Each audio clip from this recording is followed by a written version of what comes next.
धन्यवाद साथियों। आज हमारे प्रधानमंत्री श्री नरेंद्र मोदी जी के नेतृत्व में कैबिनेट में कई महत्वपूर्ण फैसले हुए हैं, आपके सामने रखूंगा अभी।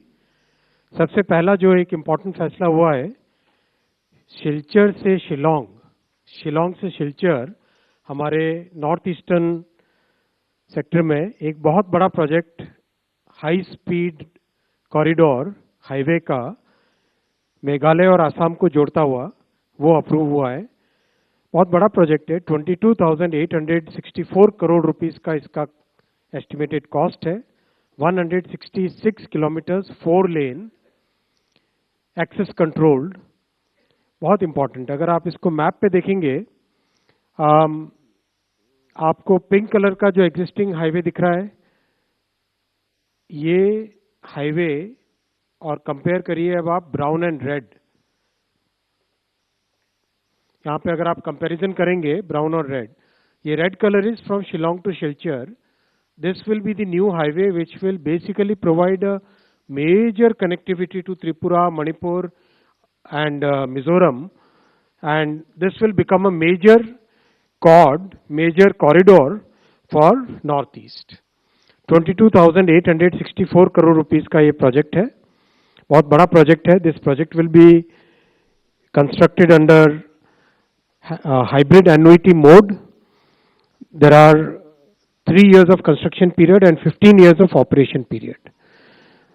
Because of the northeast terrain, 19 major bridges, 153 minor bridges, 326 culverts, 22 underpasses, 26 vehicle overpasses, and 34 viaducts amounting to about 9 kilometers. बहुत ही complex project है, and this will become a major lifeline for the entire northeast. I'll come to the second decision. आप सब जानते हैं कि प्रधानमंत्री श्री नरेंद्र मोदी जी ने अपने कार्यकाल के आरंभ से ही किसानों के हित में बहुत फैसले लिए हैं, और जो ये ऐतिहासिक तीसरी टर्म है, इसमें तो मोदी जी ने एक के बाद एक किसानों के लाइवलीहुड को इम्प्रूव करने के लिए हर तरह के अच्छे फैसले लिए हैं। आज एक बड़ा फैसला हुआ है, शुगर केन सीजन 2025, इस सीजन के लिए fair and remunerative price sugar cane का डिसाइड किया गया है। आप सब जानते हैं कि this is the benchmark price below which sugar factories cannot purchase. That means they have to purchase at this or above price. Actual calculation of FRP is done on the basis of variety of factors. CACCP is the CACP, Agriculture Cost and Prices Committee. That committee basically works out the costing, किसानों के बहुत सारे factors, cost of production को, margin को, reasonable margin रहना चाहिए, recovery rate कितनी है शुगर केन में, सब चीजों को ध्यान में रखते हुए ये फैसला लिया जाता है। आज निर्णय लिया गया है कि fair and remunerative price sugar cane का रहेगा 355 रुपीज पर क्विंटल, और इसके ऊपर 0.1% पे एक एडजस्टमेंट है, और नीचे 0.1% होने पर एक रिकवरी, अगर 10.25% से कम होती है तो उसका एक एडजस्टमेंट है। बहुत ही साइंटिफिक फॉर्मूला है। बेसिक तौर पे अगर आप देखें कि जो कॉस्ट है, all India weighted average cost of production of sugar cane, वो है 173 रुपीज पर क्विंटल। ऑलमोस्ट उसका डबल प्राइस डिसाइड किया गया है 355 रुपीज पे, 105% more than the cost. This is very important figure.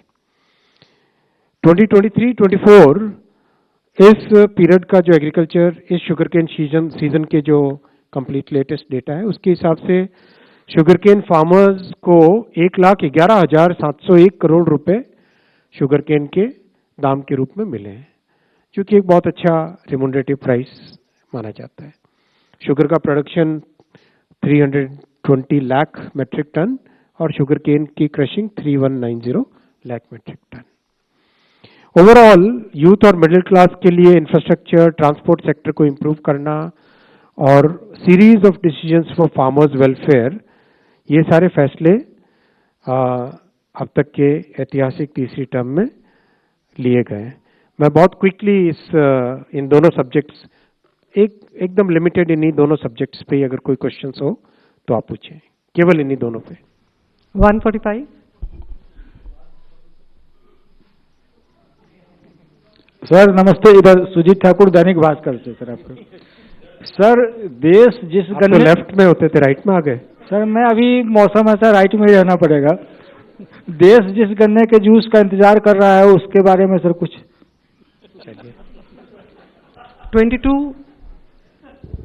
Sir मैं लक्ष्मण, CNBC आवाज से।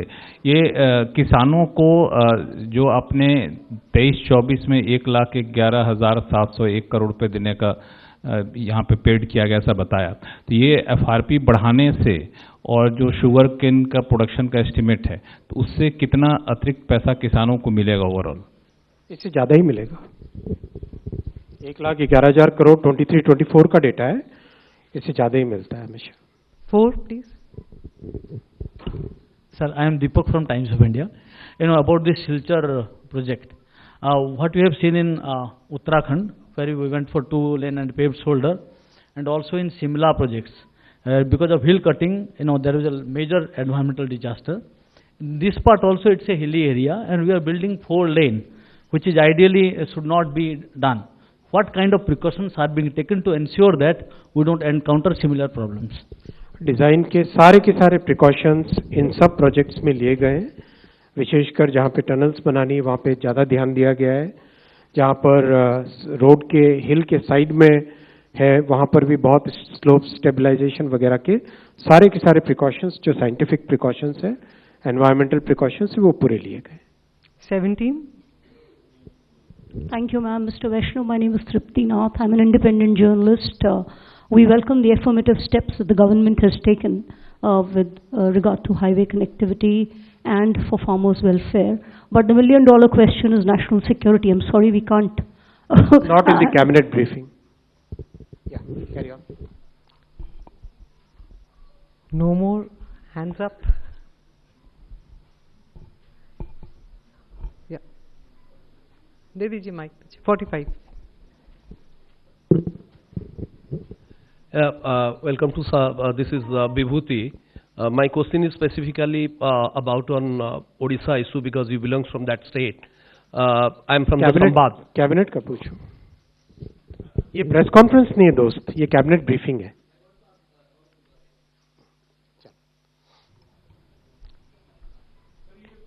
हाँ। कंप्लीट हुआ? No, 9 number please. So will you kindly enlighten us about some decision taken at the meeting of CCPA? Complete हुए आपके इन दोनों points पे questions? All right, thank you friends. Thank you, friends. I also wanted to share with you one more decision.